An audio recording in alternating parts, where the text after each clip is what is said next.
जीती जाती हुई जिन्होंने भारत बाजी, निजबल सेबल मेट विदर्मी मुगल कुराजी, जिनके आगे टिक सके जंगी ना जहाजी, हैं ये वही छत्रपति भूप Shivaji. So hello and welcome to the divine word of education. I am your mentor Kartikeya Shukla. और जैसा कि मैंने तुम्हें आज का ज्ञान दिया, ज्ञान क्या दिया, मैंने तुम्हें छत्रपति शिवाजी महाराज की एक पंक्ति सुनाई कि जिन्होंने भारत बाजी, बिल्कुल जिनके हाथ से जा चुकी थी, उन्होंने उस भारत की बाजी को जीता। और आप जानते हैं कि साउथ का कितना बड़ा पोर्शन, कितना वास्ट पोर्शन उन्होंने मुगल से छीन लिया था। ठीक है, तो कहने का मतलब ये है कि ये सब क्यों संभव हो पाया, क्योंकि उनके हौसले बुलंद थे। ठीक है, आपके सामने, आपसे ना मैं कह रहा हूं भारत जीतने के लिए, ना मैं कह रहा हूं साउथ जीतने के लिए। आपको केवल कितना जीतना है? आपको केवल बोर्ड एग्जाम्स जीतने हैं अपने। आपको केवल कितना जीतना है? आपको 6 सब्जेक्ट जीतने हैं अपने। आपको केवल कितना जीतना है? करियर जीतना है आपका। ठीक है, सो उसके लिए लग जाइए, अभी से मेहनत करिए और शुरुआत करते हैं आज का हमारा next chapter, that is life process. तो बच्चों, लाइफ प्रोसेस की बात कर रहे हैं। इस वीडियो में हम ह्यूमंस के लाइफ प्रोसेस को कवर करेंगे और फिर नेक्स्ट वीडियो में, इसी के लेक्चर 2 में, हम कवर करने वाले हैं प्लांट्स के। ओके, प्लांट्स के लाइफ प्रोसेस को। अब बात करते हैं लाइफ प्रोसेस क्या होता है। तो बेसिकली लाइफ प्रोसेस उसको कहा जाता है, जैसे मान लीजिए आपकी लाइफ को जिंदा रखने के लिए, यानी आपको जिंदा रखने के लिए जो प्रोसेस या जो प्रक्रिया जरूरी है, मतलब जिनके बिना आपका अस्तित्व नहीं है, जिनके बिना आपका एग्जिस्टेंस पॉसिबल नहीं है, तो उनको बेसिकली बोला जाता है लाइफ प्रोसेस। ठीक है, जैसे सबसे पहले तो आप मुझे ये बताइए कि लाइफ प्रोसेस मतलब कि जिंदगी में जिंदा रहने के लिए कौन कौन सी चीजें जरूरी है। ऑब्वियसली फूड, फूड यानी कि न्यूट्रिशन की बात कर ले। किसकी बात कर ली हमने? न्यूट्रिशन की बात कर ली। फिर और क्या जरूरी है? और जरूरी है हमारे पास, भैया सांस ले रहे हैं हम, तो रेस्पिरेशन की बात कर ली। ठीक है, किसकी बात कर ली? रेस्पिरेशन की बात कर ली। फिर और क्या बात है? अब जैसे हम सब जानते हैं ब्लड पंप करना है, ट्रांसपोर्टेशन हो रहा है ब्लड का, तो यानी कि सर्कुलेशन की बात कर ली। और हम जो साथ में जो पानी पी रहे हैं, जो हमारे पास जो वेस्ट मटेरियल है, उनका भी बॉडी से निकलना उतना ही जरूरी है। तो हमने किसकी बात कर ली? एक्सक्रीशन की बात कर ली। ठीक है, तो बेसिकली इनके माध्यम से हम पूरा लाइफ प्रोसेस को स्टडी करते हैं। क्या करते हैं? लाइफ प्रोसेस हम स्टडी करते हैं। यही, अगर ये तो हमने बात कर ली, चलिए ह्यूमंस के बारे में। यदि हम प्लांट्स के बारे में बात करेंगे तो न्यूट्रिशन प्लांट में भी हो रहा है, रेस्पिरेशन प्लांट में भी होगा, सर्कुलेशन की जगह वहां पे ट्रांसपोर्टेशन होगा वाटर एंड फूड का। एक्सक्रीशन वहां पे ऐसा कुछ होता नहीं है, लेकिन तब भी ट्रांसपिरेशन नाम की एक मैकेनिज्म होती है, वो प्लांट्स में हम पढ़ने वाले हैं, जिसमें उनसे गैसियस एक्सचेंज होती है और एक्सेस वाटर जो होता है वो प्लांट से रिमूव हो जाता है। ठीक है, तो इतनी सारी चीजें हम पढ़ने वाले हैं। तो चलिए जल्दी से स्टार्ट करते हैं बिना किसी देरी के, और हम ये सारी चीजें आज कवर करेंगे। सबसे पहले हम आते हैं न्यूट्रिशन पे। तो बच्चों, there are 2 types of nutrition. Nutrition क्या होता है? जो आपके शरीर को जिंदा रखने के लिए जरूरी होता है। तो there are 2 types of nutrition, एक ऑटोट्रोपिक, ऑटोट्रोपिक न्यूट्रिशन, और दूसरे होते हैं कौन से? हेट्रोट्रोपिक। ठीक, अब जो ऑटोट्रोपिक न्यूट्रिशन है, तो ऑटोट्रोपिक न्यूट्रिशन में कौन कौन सी चीजें आएंगी? आपके प्लांट्स हैं, फोटोसिंथेसिस करते हैं। क्या करते हैं? फोटोसिंथेसिस करते हैं। क्या करते हैं? फोटोसिंथेसिस करते हैं। ऑब्वियसली प्लांट्स यानी कि अपना खाना खुद बनाते हैं। ठीक, और हेट्रोट्रोपिक जो किसी के लिए, किसी के ऊपर डिपेंड्स होते हैं, जैसे एनिमल्स एंड ह्यूमंस। ऑब्वियसली, ठीक है। हेट्रोट्रोपिक वो होते हैं जो डिपेंड होते हैं, ऑटोट्रोपिक वो होते हैं जो डिपेंड नहीं होते हैं, वो अपना फूड खुद बनाते हैं। ठीक, अब बात करते हैं, आगे बढ़ते हैं। तो जब हमने ये बात कर ली कि हेट्रोट्रोपिक हो गया और ऑटोट्रोपिक हो गया, तो हम सीधे आते हैं, हमारा जो एनिमल्स में हेट्रोट्रोपिक मोड ऑफ न्यूट्रिशन है वो क्या है? हमारा डाइजेशन का प्रोसेस। क्या है? डाइजेशन का प्रोसेस है। ठीक, डाइजेशन का प्रोसेस है। आइए हम इसको जल्दी जल्दी समझ लेते हैं कि क्या चीज होंगी। ठीक, देखिए, जब बात की जा रही है डाइजेशन की, तो डाइजेशन में कौन कौन से स्टेप होंगे? सबसे पहले हमने क्या किया? मुंह से खाने को खाया, क्या किया, मुंह से खाने को खा रहे हैं, तो यानी कि कौन सी चीज हो गई हमारे पास, इसको बोला जाता है इंजेशन। क्या होता है, इंजेशन, इंजेशन। फिर आता है हमारे पास डाइजेशन। क्या हुआ, डाइजेशन, खाने का पचना। एक प्रोसेस और होती है एसिमिलेशन, खाने का शरीर में लगना, खाने का शरीर में लगना। और लास्ट प्रोसेस होती है इजेशन, जो पार्ट पचा नहीं है उसका बॉडी से बाहर चले जाना, वो क्या होता है, इजेशन होता है। तो चलिए अब स्टार्ट करते हैं। हमारा जो डाइजेशन का फर्स्ट स्टेप है इंजेशन से, जो माउथ से हमारे स्टार्ट हो रहा है। बेसिकली हमारे पास कौन कौन सी चीजें हैं, एक बार हम उनको भी समझ लेते हैं। जैसे we have mouth, elementary canal. एक चीज बता दें, यहां पे दो टर्म्स आएंगे, एलिमेंट्री कैनाल और ग्लैंड्स, ठीक है। एलिमेंट्री कैनाल बेसिकली वो होती है, एलिमेंट्री कैनाल एक ऐसी कैनाल होती है जिसमें दो ओपनिंग्स होंगी, एक स्टार्टिंग की तरफ और एक एंड की तरफ। अब माउथ से जो हमारी एलिमेंट्री कैनाल की स्टार्टिंग हो रही है, तो वो जाके एंड, दूसरा एंड कहां पे आ रहा है, दूसरा ओपनिंग कहां पे है, एनएस पे है। कहां पे है, एनएस पे है, ठीक है। तो ये हो गया हमारे पास एलिमेंट्री कैनाल, और बाकी जो पैनक्रियाज वगैरह है वो सब क्या है, ग्लैंड्स हैं, ठीक है। तो अब एक चीज और यहीं पे बता दें कि हमारे जो माउथ है वहां पे होती है हमारे पास क्या, ओरल कैविटी। क्या होती है, ओरल कैविटी। और ओरल कैविटी में हमारे पास मौजूद है बेटा दो चीजें, एक तो है हमारे पास टीथ, क्या है, टीथ, और दूसरा है हमारे पास क्या, टंग।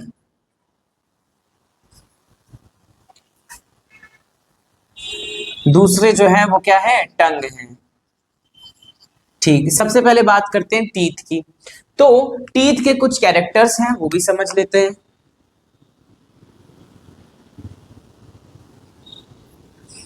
टीथ जो होता है वो कैसा होगा, वो सबसे पहले तो क्या है, थीकोडोंट है। क्या है, थीकोडोंट है। थीकोडोंट कहने का मतलब ये है कि वो स्कल में अटैच हैं, जुड़े हुए हैं, धसे हुए हैं, ठीक है। दैट इज थीकोडोंट का मतलब क्या हो गया, टीथ्स या tooths are attached to the skull, ठीक है। दूसरे हैं हमारे पास डाइफाइडोंट, डाइफाइडोंट मतलब एक इंसान की लाइफ में दो बार दांत आते हैं। कितने बार दांत आते हैं, दो बार दांत आते हैं। और ये जो दो बार हैं वो कब कब आएंगे, एक तो तुम्हारे होते हैं मिल्क टीथ, मिल्क टीथ, और दूसरे कौन से होते हैं तुम्हारे, परमानेंट टीथ।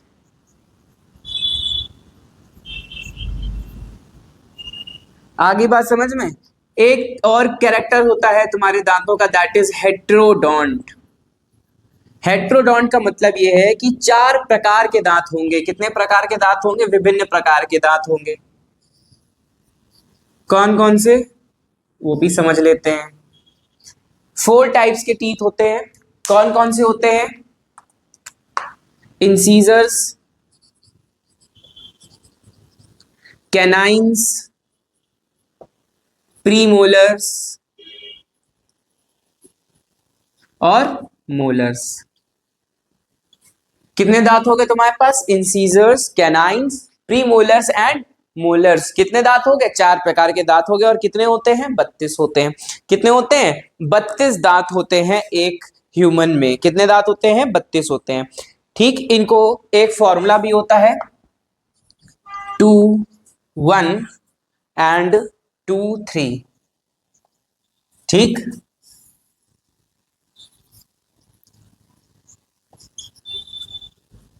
समझते हैं बात को। 2 इंसीजर्स होंगे ऊपर नीचे, ये ऊपर अपर जॉ है और ये कौन सा जॉ है, लोअर जॉ। अपर जॉ और ये कौन सा जॉ है, लोअर जॉ, ठीक। तो ऊपर क्या हो गया, इंसीजर्स हो गए। इंसीजर्स कितने हैं आपके पास, 2। कैनाइन्स कितने हैं, 1। प्रीमोलर्स कितने हैं, 2 ऊपर की तरफ। और मोलर्स कितने हैं, 3 एक तरफ चले। अब यहीं पे इंटू 2 कर दीजिए, ठीक। अब समझते हैं क्या चीज आएगी, ध्यान से समझना। ये कितने हो गए, 4। ये कितने हो गए 2, ये कितने हो गए 2, सॉरी 4, और ये कितने हो गए तुम्हारे 6। तो इनको जब ऐड करो तो कितना हुआ 2 1 2 3, कितने हो गए 2 + 1 3, 3 + 2 5, 5 + 3 8, इधर कितने हो गए 8, 8 और 8 कितने हुए 16, 16 इंटू 2 32, कितने टीथ निकल के आ गए तुम्हारे पास 32 टीथ। ठीक है, एक जैसे अगर मेरा ये दांत है बीच के, तो incisors, canines, premolars and molars, incisors, canines, premolars and molars. फिर इधर आ जाओ, incisors, canines, premolars and molars, फिर incisor, canines, premolars and molars.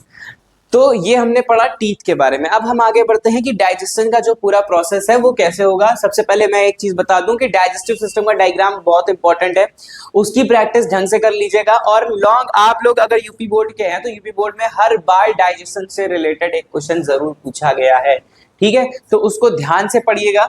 हम आगे बात कर रहे हैं डाइजेस्टिव सिस्टम में कौन कौन सी चीजें प्रेजेंट होगी। सबसे पहले तो है हमारे पास क्या चीज, क्या प्रेजेंट है हमारे पास, माउथ है, माउथ में हमने बात कर ली, टंग है, और टंग में क्या प्रेजेंट होते हैं, टेस्ट बड्स प्रेजेंट होते हैं जो स्वीट सोर के लिए रिस्पॉन्सिबल है, ठीक है, टंग हो गई। उसके बाद है टीथ, टीथ के लिए क्या, टीथ का क्या काम क्या है, चबाना, दांतों को, सॉरी खाने को चबाना। उसके बाद फिर ये जो हमारा फूड है वो हमारी ईसोफेगस से, ईसोफेगस यानी कि फूड पाइप से कहा जाएगा, हमारे स्टमक में जाएगा। स्टमक क्या है, stomach is a J shaped, ठीक है, ये देख रहे हैं ना आप, ये क्या है, एक जे शेप्ड स्ट्रक्चर होता है, stomach is a J shaped structure.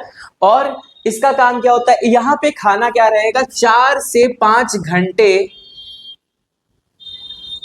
4 से 5 घंटे खाना यहाँ पे मौजूद रहता है। इसमें होते हैं क्या, इसमें होते हैं आपके HCl और एसिड्स होते हैं जो खाने को तोड़ते हैं और खाने को क्या करते हैं, डाइजेस्ट करना स्टार्ट करते हैं। अब उसके बाद फिर एलिमेंट्री कैनाल जो होती है वो स्टमक के बाद कहां पहुंचती है, आपके लार्ज, सॉरी पहले small intestine and then large intestine. Small intestine में खाना पूरा रहेगा, पूरा जो तुम्हारा मोलास बन चुका है वो पूरा घूमता रहता है, और फिर उसके बाद लार्ज इंटेस्टाइन में फिर एनएस के माध्यम से फिर बाहर चला जाता है, ठीक है। तो ये तो बात की हमने स्टमक के बारे में, stomach is a J shaped structure. और फिर आगे जो होगा हमारे पास, अब जैसे ईसोफेगस से स्टार्ट करते हैं, तो जो ईसोफेगस है हमारी, ईसोफेगस में बेसिकली कौन सी चीज होने वाली है, ईसोफेगस में आपके फूड पाइप में एक जगह पर वहां पर ग्लॉटिस होता है और एपिग्लॉटिस होता है। ग्लॉटिस होती है ओपनिंग ऑफ द ईसोफेगस, और एपिग्लॉटिस जो होती है, जैसे मान लीजिए ये हमारी ईसोफेगस है, ये क्या है, ग्लॉटिस है, ये क्या है, ग्लॉटिस है, और ग्लॉटिस के ठीक ऊपर प्रेजेंट होता है ये आपका एपिग्लॉटिस।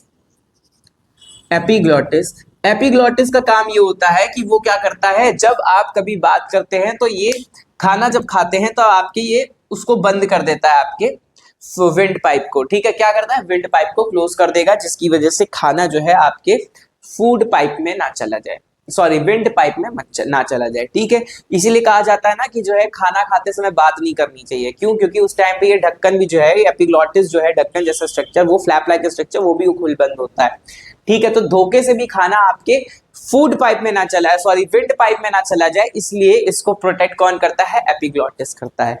आगे बात समझ में, prevents the entry of food into wind pipe. Epiglottis का काम क्या है, it prevents the entry of food into wind pipe,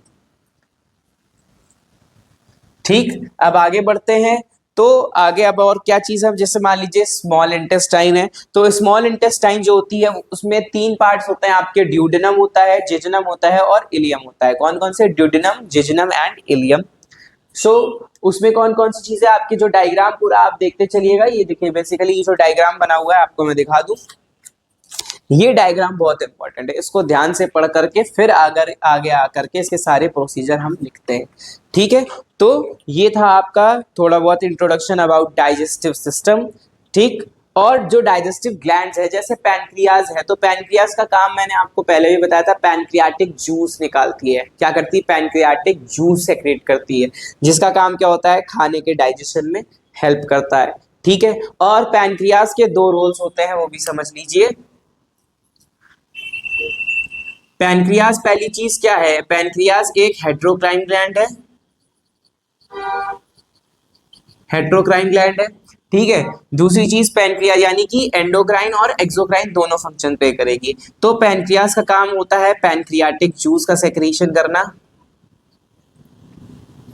pancreatic juice का सेक्रेशन करना, और दूसरा काम होता है इंसुलिन एंड ग्लाइकोजन का सेक्रेशन करना, ठीक है। क्या करना? इंसुलिन और ग्लाइकोजन का सेक्रेशन करना।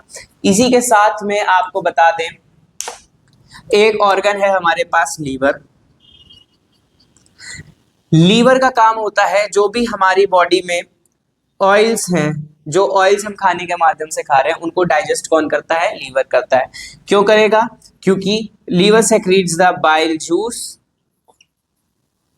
लीवर क्या सेक्रीट करता है? बाइल जूस सेक्रीट करता है। क्या सेक्रीट करता है? बाइल जूस सेक्रीट करता है। और बाइल जूस क्या करते हैं? ऑयल्स के जितने भी तुम्हारे मिनरल्स हैं उनको ब्रेक कर देगा, और ब्रेक करने के बाद वो डाइजेस्ट हो जाएगा। आ गई बात समझ में? और उसके बाद जो हमारा जो अनडाइजेस्टेड फूड होगा वो बॉडी से बाहर चला जाएगा, ठीक है, जिसको हम बोलते हैं ईजेशन। क्या बोलते हैं? ईजेशन बोलते हैं, ठीक है। आगे बात समझ में? इसके जितने भी प्रोसेस हैं उनको आप अच्छे से स्टडी कर लीजिएगा। और फिर हम बढ़ते हैं हमारे नेक्स्ट प्रोसेस की तरफ, दैट इज हमारे पास जो है रेस्पिरेशन। क्या है? रेस्पिरेशन है, ठीक। ह्यूमंस में नेक्स्ट स्टेप क्या होता है? रेस्पिरेशन का होता है।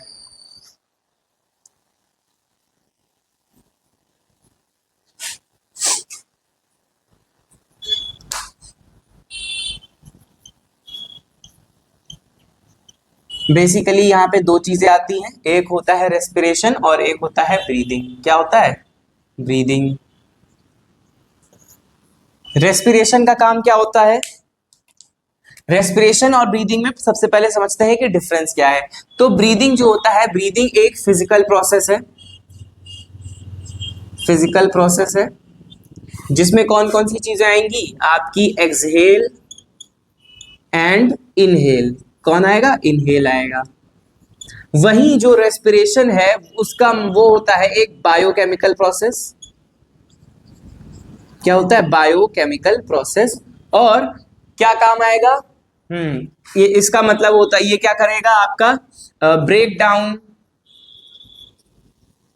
डाउन ऑफ गैसेस, ठीक है, ब्रेक डाउन ऑफ गैसेस, ठीक है। ब्रीदिंग और रेस्पिरेशन के लिए बेसिकली कौन सा पार्ट रिस्पॉन्सिबल है? तो वो है हमारे पास लंग्स। कौन रिस्पॉन्सिबल है? लंग्स। लंग्स के बारे में बात करें ह्यूमंस में, तो लंग्स जो होते हैं वो 2 पेयर्स में होते हैं, ठीक है। कितने होते हैं? 2 होते हैं।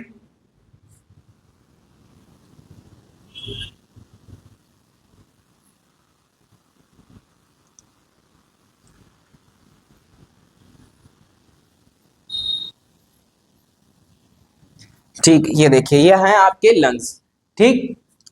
ये वाला जो रीजन है इसको बोला जाता है ट्रेकिया। क्या बोलते हैं? ट्रेकिया, यानी कि विंड पाइप। और फिर ये जो है आपके रीजन, इनको बोला जाता है लंग्स। श्री राम। इनको क्या बोलते हैं? लंग्स बोलते हैं। इनको बोलते हैं लंग्स। आगे बढ़ते हैं, तो ट्रेकिया हो गया, लंग्स हो गया। अब ये जो ट्रेकिया और लंग्स हैं ये आगे चल के डिवाइड होते हैं आपके ब्रोंकियोल्स में। किसमें? ब्रोंकियोल्स में। किसमें डिवाइड हो जाएंगे? अंदर जाकर के ये डिवाइड होते हैं ब्रोंकियोल्स में।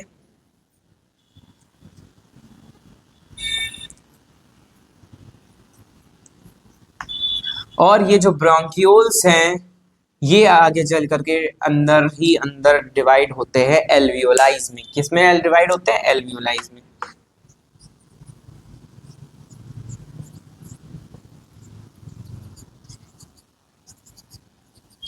तो ये क्या हो गई? एल्वियोलाई हो गई। क्या हो गई? एल्वियोलाई। और ये क्या हो गया? आपके ब्रोंक्यूल्स।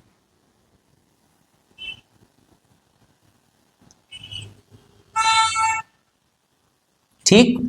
अब एक चीज और यहीं पर समझ लेते हैं, यहीं पे क्लियर कर लेते हैं थोड़ा सा एल्वियोलाई के बारे में। किसके बारे में? एल्वियोलाई के बारे में। एल्वियोलाई जो होती है वो क्या होती है? यूनिट ऑफ लंग्स होती है। क्या होती है? Unit of lungs. एल्वियोलाई क्या होती है? यूनिट ऑफ लंग्स होती है। साथ ही में अब बात कर लेते हैं कि एल्वियोलाई जो होती है एक लंग्स में 1 मिलियन होती है। कितनी होती है? 1 मिलियन पर लंग्स। आगे बात समझ में? 1 मिलियन पर लंग्स मतलब एक लंग्स में 1 मिलियन होगी तो दोनों मिलाकर के कितनी हो गई आपके पास? 2 मिलियन। ठीक, आगे बात समझ में? तो यूनिट ऑफ लंग्स हो गई एल्वियोलाई। और यहाँ पे ही क्या हो रहा है? एक्सचेंज ऑफ गैसेस हो रहा है। क्या हो रहा है? Exchange of gases. Exchange of gases. अब हम एक टॉपिक और पढ़ लेते हैं एक्सचेंज ऑफ गैसेस के बारे में। ये भी एक क्वेश्चन आ चुका है।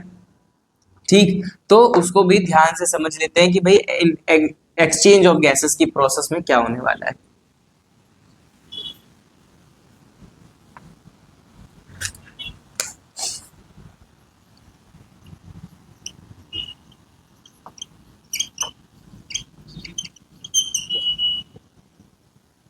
देखिए, एक्सचेंज ऑफ गैसेस में सबसे पहले तो हमने एयर ली, सांस ली हमने, इसको क्या बोलते हैं? इनहेलेशन बोलते हैं। हमने सांस छोड़ दी, उसको क्या बोलते हैं? एक्सहेलेशन बोलते हैं।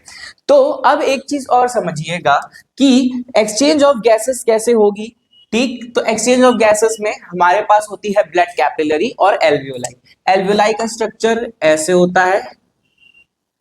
ठीक है, ये क्या है? एल्वियोलाई है। और ये है हमारे पास हमारा ब्लड कैपिलरी। ये क्या है? ब्लड कैपिलरी, जो लंग्स के अंदर जो ब्लड की नसें गई, खून की नसें गई हैं, ये है वो। ठीक है, कौन है? ब्लड कैपिलरीज है। चलिए यहीं पर हम एक लंग्स का फंक्शन एक और समझते हैं कि लंग्स का फंक्शन होता है क्या? लंग्स का फंक्शन क्या होता है? ब्लड को प्योर करने का। किसका काम होता है? ब्लड को प्योर करने का। अब एक चीज यहीं पे समझते हैं, यहां से ब्लड है हमारे पास डीऑक्सीजनेटेड ब्लड। कैसा ब्लड है ये? Deoxygenated blood. कैसा ब्लड है ये? डीऑक्सीजनेटेड ब्लड है। और ये है हमारे पास ऑक्सीजनेटेड ब्लड आ गया। समझिए क्या हुआ कि इसका मतलब यहाँ डीऑक्सीजनेटेड का मतलब ये कि यहाँ पे CO2 थी ज्यादा। क्या थी? CO2 थी। CO2 ज्यादा थी और ऑक्सीजन क्या थी? कम। ठीक, अब समझिए, अब यहां पर जो ऑक्सीजनेटेड हो गए यानी कि इसको ऑक्सीजन ज्यादा मिल गई और इसमें CO2 की मात्रा क्या हो गई? कम हो गई। ठीक है, क्या हो गई? कम हो गई। एक चीज और हम बताते यहीं पे क्लियर कर देते हैं कि जो एल्वियोलाई है, ये क्या है? एल्वियोलाई। एल्वियोलाई जो है, आपने अभी अभी सांस ली है, आपने अभी भी ताजी ताजी ऑक्सीजन ली है, तो यानी आपके जो फेफड़े हैं, फेफड़े के अंदर जो एल्वियोलाई है उसमें खूब सारी मात्रा में ऑक्सीजन भर गया है। उसमें खूब सारी मात्रा में ऑक्सीजन भर गया है। अब देखो, यहां से हमने डीऑक्सीजनेटेड ब्लड है जिसमें कार्बन डाइऑक्साइड ज्यादा थी। तो अब ये चीज बताओ मुझे कि अब ये CO2 यहां पर आई, आते आते आते पहुंच गई एल्वियोलाई के पास। एल्वियोलाई के पास पहुंच गई तो भाई एल्वियोलाई ने देखा कि भाई ऑक्सीजन हमें देना है तो हम कुछ बदले में से लेंगे। क्या लेंगे? वो होता ना, एक हाथ से दे एक हाथ से ले। तो ऑक्सीजन ने कहा भाई मैं इधर आ जाता हूं, और कार्बन डाइऑक्साइड को एल्वियोलाई ने अपने पास बुला लिया। ठीक, आगे बात समझ में? कार्बन डाइऑक्साइड को एल्वियोलाई ने अपने पास बुला लिया। अब ये जो ऑक्सीजन था ये फिर आगे ट्रेवल करके क्या बन गया? ऑक्सीजनेटेड ब्लड बन गया। क्या बन गया? ऑक्सीजनेटेड ब्लड बन गया। आगे बात समझ में? अब एक चीज यहीं पे क्लियर कर देंगे, जो तुम्हारा ब्लड है, ब्लड में कौन कौन सी चीजें हैं? ब्लड में है आपके पास आरबीसीज, ठीक है, और क्या है? डब्ल्यूबीसी है। डब्ल्यूबीसी है, और क्या है आपके पास? आरबीसी, डब्ल्यूबीसी, प्लेटलेट्स, और क्या है? प्लाज्मा है। क्या है? प्लाज्मा है। ठीक है, इसमें से हम इन तीनों को हटा दें, हमारे पास काम है अभी आरबीसी का। ठीक, समझते हैं। आरबीसी जो होती है ये है आपकी एक कंप्लीट आरबीसी। ऐसा ही तो स्ट्रक्चर होता है, बाइकॉन्केव स्ट्रक्चर ऑफ आरबीसी। ठीक, आरबीसी जो होता है वो होता है हीमोग्लोबिन बैग। क्या होता है? Haemoglobin bag. मतलब इसमें भरपूर मात्रा में हीमोग्लोबिन प्रेजेंट होता है, इसीलिए आपके ब्लड का कलर रेड होता है। क्यों? Due to presence of hemoglobin. ठीक है, आगे बात समझ में? अब ये जो हीमोग्लोबिन है, ठीक, ये थोड़ा सा चंचल स्वभाव का है। ये कैसा है? थोड़ा सा चंचल स्वभाव का है। कैसे चंचल स्वभाव का है? इसको पसंद ऑक्सीजन है। कौन पसंद है इसको? ऑक्सीजन। हीमोग्लोबिन को पसंद है ऑक्सीजन। ठीक, लेकिन जब ये CO2 को देखता है, किसको देखता है? CO2 को देखता है, तो ये उसकी तरफ भागना चाहता है। किसकी तरफ भागना चाहता है? CO2 की तरफ भागना चाहता है। और कहानी में ट्विस्ट, जब ये CO को देख लेगा, यानी कार्बन मोनोऑक्साइड को देख लेगा, तो ये बिल्कुल बाबरा हो जाएगा। ये कहेगा मेरे को किसी से मतलब नहीं, चाहे ऑक्सीजन हो चाहे CO2, मेरे को जाना है केवल CO के पास, यानी कार्बन मोनोऑक्साइड के पास। ठीक है, इसीलिए बोला जाता है कि प्लास्टिक को नहीं जलाना चाहिए। क्यों नहीं जलाना चाहिए? क्योंकि प्लास्टिक जब जलती है तो उससे रिलीज होती है आप भरपूर मात्रा में कार्बन मोनोऑक्साइड, और कार्बन मोनोऑक्साइड रिलीज होगी तो आप उसको इनहेल जब करेंगे कार्बन मोनोऑक्साइड को, तो आपके फेफड़ों में ऑक्सीजन की जगह कार्बन मोनोऑक्साइड भर जाएगी। ठीक, कार्बन मोनोऑक्साइड भर जाएगी तो वो हीमोग्लोबिन जो था, जो पहले CO2 और O2 के साथ बॉन्ड बना रहा था, वो किसके साथ बॉन्ड बना लेगा? तुरंत कार्बन मोनोऑक्साइड के साथ बॉन्ड बना करके आपके लंग्स को, आपके हार्ट को, आपकी होल बॉडी को डैमेज कर देगा। आगे बात समझ में? ठीक है, तो इसमें भरपूर मात्रा में क्या भरा हुआ है? क्या भरा है? हीमोग्लोबिन भरा है। तो हीमोग्लोबिन किसके साथ पेयर कर लेगा? ऑक्सीजन के साथ पेयर कर लेगा। ठीक, आगे बात समझ में? अब आगे बढ़ते हैं। ये तो हो गया एक्सचेंज ऑफ गैसेस। तो इस तरह से तुम्हारा पूरा रेस्पिरेशन का प्रोसेस होने वाला है। क्या होने वाला है? रेस्पिरेशन का प्रोसेस होने वाला है। अब आगे बढ़ते हैं हम हमारे नेक्स्ट टॉपिक पर, that is the circulatory system of human beings. ये सब मैं तुमको इंपॉर्टेंट चीजें पढ़ा रहा हूं कि कौन कौन सी चीजें जो पेपर में पूछी गई हैं, ठीक है, वो सारी चीजें बता रहे हैं। एक्सचेंज ऑफ गैसेस का क्वेश्चन आ चुका है आपके बॉडी में। अच्छा, एक चीज और यहीं पे क्लियर कर दे, एरोबिक और एनएरोबिक रेस्पिरेशन क्या होता है? Aerobic and anaerobic respiration. Aerobic respiration वो होता है जिसमें ऑक्सीजन की डिमांड होती है, ऑक्सीजन रिक्वायर्स। क्या होता है? ऑक्सीजन की जरूरत होती है। और एनएरोबिक वो होता है जिसमें ऑक्सीजन की जरूरत नहीं होती है, नो ऑक्सीजन रिक्वायर्स। ठीक है, no oxygen requires. No oxygen requires का एक एग्जांपल है बेटा माइटोकॉन्ड्रिया। माइटोकॉन्ड्रिया में जो भी सेल्स, वो भी एक सेल के अंदर ही प्रेजेंट है, तो माइटोकॉन्ड्रिया में जो है क्या है? एनारोबिक रेस्पिरेशन होता है। ठीक है, फर्मेंटेशन का कॉन्सेप्ट एक अलग है, उसके बारे में फिर कभी डिस्कस करेंगे। अभी हम बढ़ते हैं हमारे आगे की तरफ, that is the circulatory system. क्या बचा? Circulatory system. और फिर हमारा जो ह्यूमन के में लाइफ प्रोसेस में लास्ट पार्ट बचा है वो है हमारा एक्सक्रीशन। चलिए जरा वो भी समझ लेते हैं कि भाई हार्ट कैसे वर्क करेगा।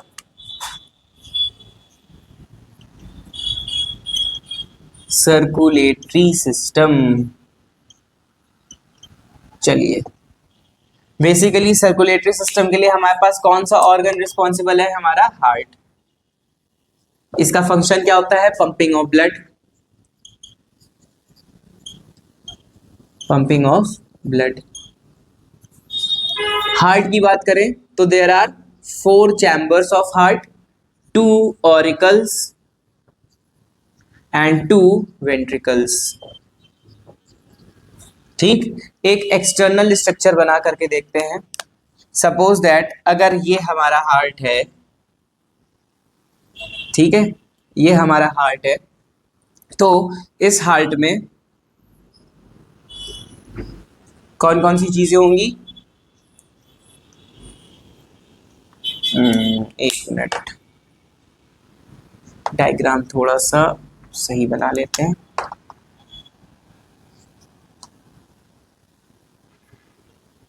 तो कौन कौन सी चीजें हो गई? ये और ये चीज सबसे पहले कौन सी हो गई हमारे पास? Left auricle. और ये क्या है? रुकिएगा एक मिनट,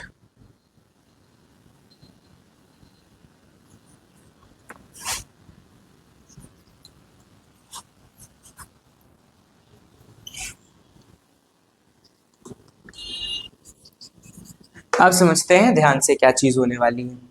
ठीक, हार्ट का जो स्ट्रक्चर है वो बहुत इंपॉर्टेंट है, वो भी प्रैक्टिस कर लीजिएगा। मैं आपको यहाँ पे डायग्राम वैसे बना करके नहीं दिखा रहा हूँ, मैं आपको केवल मैकेनिज्म समझाऊंगा। ठीक है, अब देखिए होगा क्या। सबसे पहले हमारे 2 वेना कावा होती हैं, ध्यान से समझिएगा, वेना कावा, मैं नाम लिख रहा हूं जो ब्लड वेसल्स के, ठीक है। दो वेना कावा है, एक है आपकी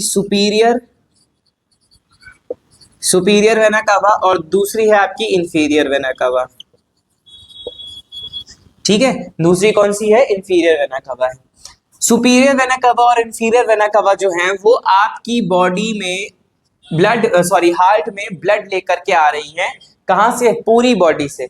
सुपीरियर वेना कावा जो है वो आपके upper part of the body से ब्लड लेकर आएगी हार्ट तक, और इंफीरियर वेना कावा जो है वो आपके lower part of the body से ब्लड लेकर आएगी। कहां तक? हार्ट तक। कैसा ब्लड होगा ये? डीऑक्सीजनेटेड ब्लड होगा। कैसा ब्लड होगा? डीऑक्सीजनेटेड ब्लड होगा। आप समझना। अब ये जो राइट ऑरिकल है ना, राइट ऑरिकल से ब्लड फिर जाएगा आपके राइट ऑरिकल से ब्लड जाएगा आपके राइट वेंट्रिकल पर। किस पे जाएगा? राइट वेंट्रिकल पर जाएगा, ठीक है। और फिर राइट ऑरिकल से ब्लड कहां पहुंच जाएगा? आपके राइट वेंट्रिकल पर जाएगा, ठीक। आगे बात समझ में। और फिर राइट वेंट्रिकल से ये जो ब्लड होगा ये जाएगा आपके लंग्स के पास। किसके पास जाएगा? लंग्स के पास, फॉर प्यूरिफिकेशन। किसके लिए जाएगा? प्यूरिफिकेशन के लिए, ठीक। अब देखिए, अब क्या हुआ कि प्यूरिफाइज हो करके ये जो ब्लड था ये आ गया आपके पास। किस में आ गया?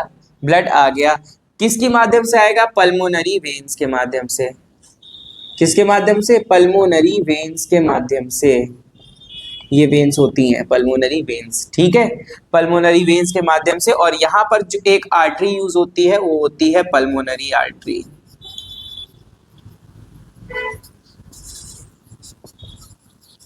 समझिए ध्यान से।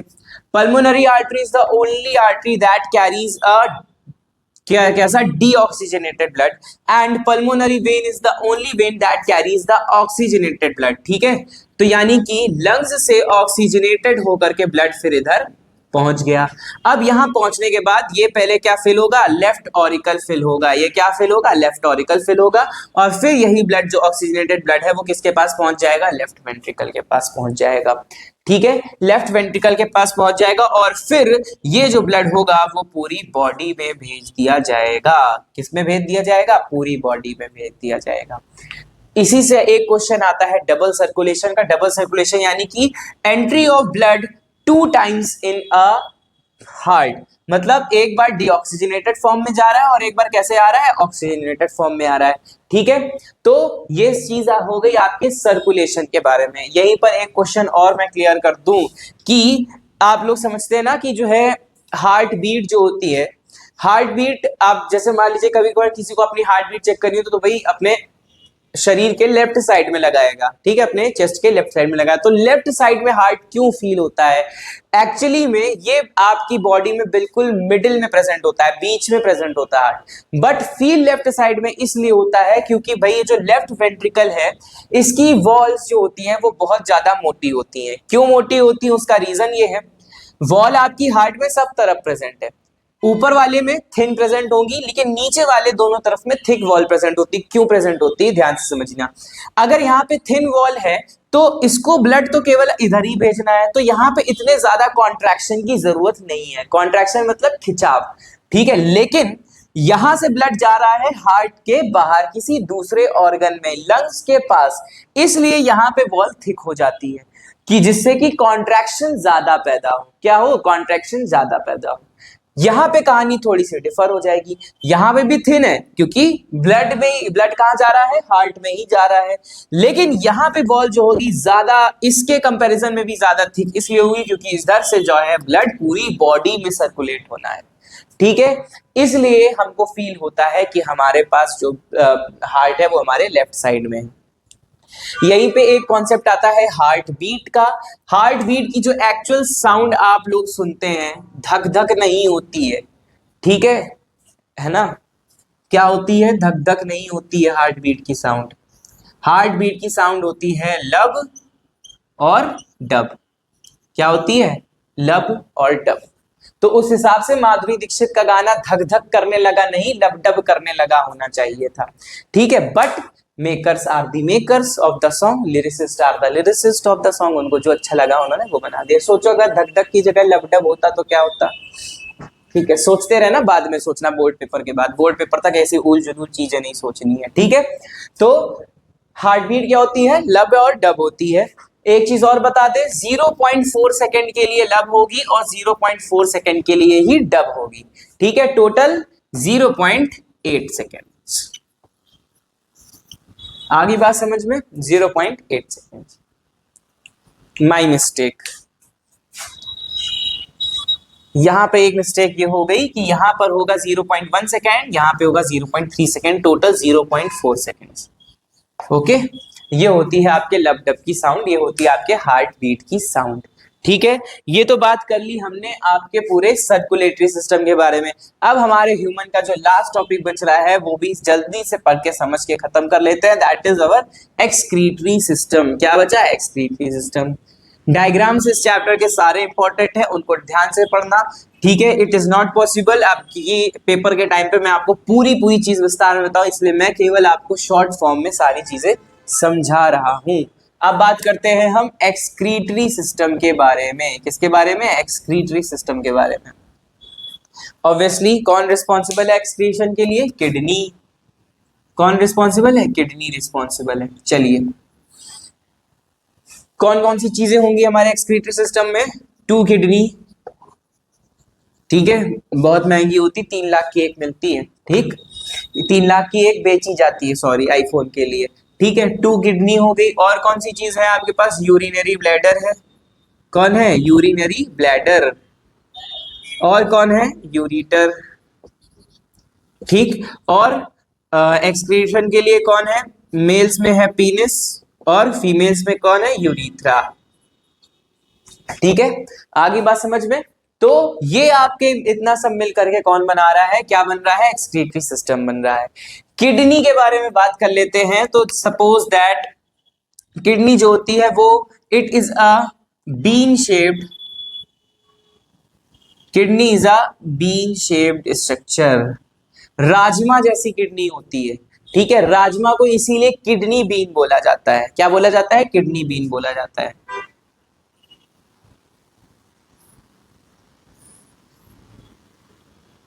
ठीक है, समझते हैं इसमें कौन कौन सी चीजें प्रेजेंट होंगी। सबसे पहले जो आपकी किडनी है, किडनी के अंदर प्रेजेंट होते हैं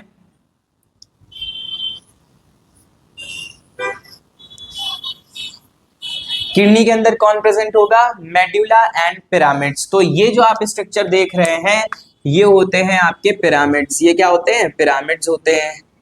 और जो ये पूरा बाहर का स्ट्रक्चर आप देख रहे हैं इस रीजन को बोला जाता है मेड्यूला। क्या बोलते हैं, मेड्यूला बोलते हैं। क्या बोलते हैं, मेडुला बोलते हैं। इन पिरामिड्स के अंदर एक स्ट्रक्चर प्रेजेंट होता है जिनको हम बोलते हैं नेफ्रॉन। क्या बोलते हैं, नेफ्रॉन बोलते हैं। ठीक, तो nephron is the unit of kidney. Nephron क्या है, किडनी की यूनिट है। Nephron is the unit of kidney, unit of kidney. एक किडनी में 1 मिलियन प्रेजेंट होंगे। और क्या चीज है, नेफ्रॉन का फंक्शन है यूरिन फॉर्मेशन। क्या है, यूरिन फॉर्मेशन। क्या करना, फॉर्मेशन ऑफ यूरिन करवाना। ठीक है, आइए अब हमारा लास्ट टॉपिक, हमको यही पढ़ना है कि यूरिन फॉर्मेशन कैसे होता है। वो पढ़ करके फिर हम आज के लिए वाइंड अप करते हैं, फिर हम आगे नेक्स्ट लेक्चर में पढ़ाएंगे प्लांट्स के बारे में। ठीक है, सबसे पहले समझते हैं नेफ्रॉन का स्ट्रक्चर कैसे होता है।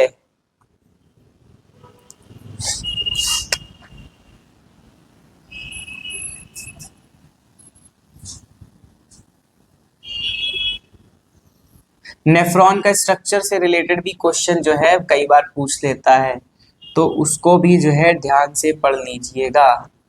आई बात समझ में।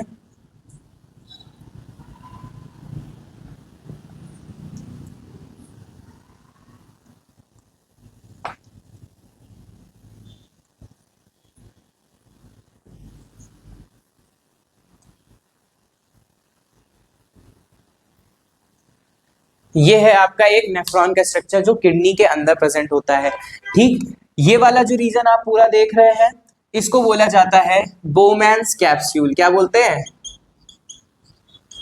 Bowman's capsule. बोमैन साइंटिस्ट ने दी थी इसलिए ये बोमैन्स कैप्सूल है। ये वाला जो रीजन है ये होती है कलेक्टिंग ट्यूब्स, इसलिए इसको बोलते हैं क्या?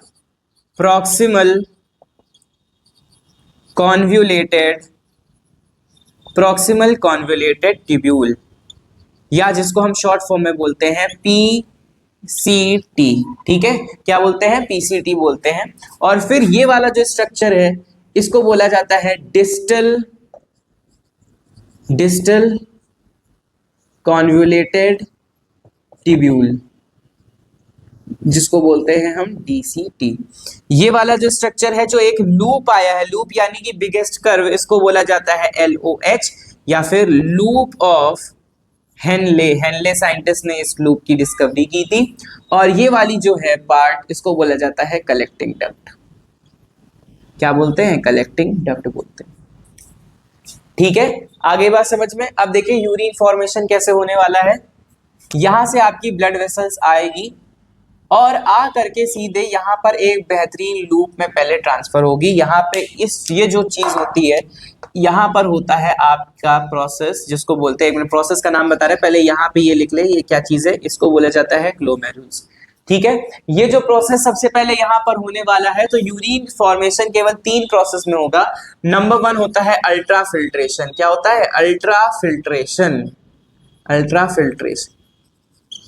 यानी कि ये जो ब्लड है, ब्लड अपनी सारी चीजें सबसे पहले नेफ्रॉन को दे देगा, जिसमें न्यूट्रिशंस भी होंगे, उसमें मिनरल्स भी होंगे, उसमें और भी सारे प्रोटीन्स, फैट्स, सब विटामिन सब होंगे। अल्ट्रा फिल्ट्रेशन में कंप्लीट फिल्ट्रेशन हो जाएगा। अब नेफ्रॉन के पास सारी चीजें पहुंच गई। अब यहाँ पर जो नेफ्रॉन जब पीसीटी, एलओएच और डीसीटी में आएगा तो यहाँ पर एक प्रोसेस होती है, उसको बोला जाता है रीएब्जॉर्प्शन। क्या बोला जाता है? एब्जॉर्प्शन। क्या बोलते हैं? रीएब्जॉर्प्शन। तो अब यहाँ पर ये जो ब्लड वेसल है यहीं पे समाप्त नहीं होती है। जो ब्लड वेसल है ये तुम्हारी पूरी आती है, फिर यहाँ तक जाती है। ये देख रहे हो ना, पूरी यहाँ तक सब जाएगी, पूरी ये ऐसे। ठीक, ये पूरी तुम्हारी ऊपर तक जाती है। तो अब क्या होगा? पीसीटी, एलओएच और डीसीटी में होता है तुम्हारा रीअब्जॉर्प्शन, मतलब जो ब्लड से धोखे से सारी चीजें नेफ्रॉन में आ गई थी वो दोबारा किसके पास नेफ्रॉन ट्रांसफर कर देगा? ब्लड के पास ट्रांसफर कर देगा। उसके बाद फिर लास्ट प्रोसेस होता है सेक्रीशन का। ठीक है, उसके बाद क्या होता है? सेक्रीशन जो होगा वो तुम्हारे बाकी के कलेक्टिंग डक्ट में हो जाएगा। यानी कि तुम्हारा जो जितना भी प्योर फॉर्म होगा वो वाटरी फॉर्म में कहाँ प्रेजेंट हो जाएगा? तुम्हारे कलेक्टिंग डक्ट में। कलेक्टिंग डक्ट का फंक्शन होता है स्टोर द यूरिन। और फिर जितने सारे कलेक्टिंग डक्ट होते हैं वो कंबाइनली जो है यूरिनरी ब्लैडर तक जा करके यूरिन को होल्ड करके स्टोर कर लेते हैं, और फिर ब्रेन से सिग्नल मिलने पर तुम जो है लघु शंका की ओर जाते हो। ठीक है, आई बात समझ में। जब भी आपका यूरिनरी ब्लैडर पूरा फुल हो जाएगा तो आपकी बॉडी में सिग्नल कैसे मिलेगा? आपको शिवरिंग होगी। ठीक है, एक बार शिवरिंग होगी, आप वाइब्रेट करेंगे थोड़ी देर के लिए, वाइब्रेशन ऑफ हो जाएगा जब आपका, तो अब आप जो है पी के लिए जा पाएंगे। Okay, so this is all for today. हमने आज चार प्रोसेस कंप्लीट कर लिए लाइफ के 4 स्टेप्स हमने आज एक वीडियो में कंप्लीट कर लिए, और आगे हम पढ़ेंगे प्लांट्स के बारे में। ठीक है, so basically this is all for today. Do not forget to like, share, subscribe the divine word of education. I am your mentor Kartikeya Shukla.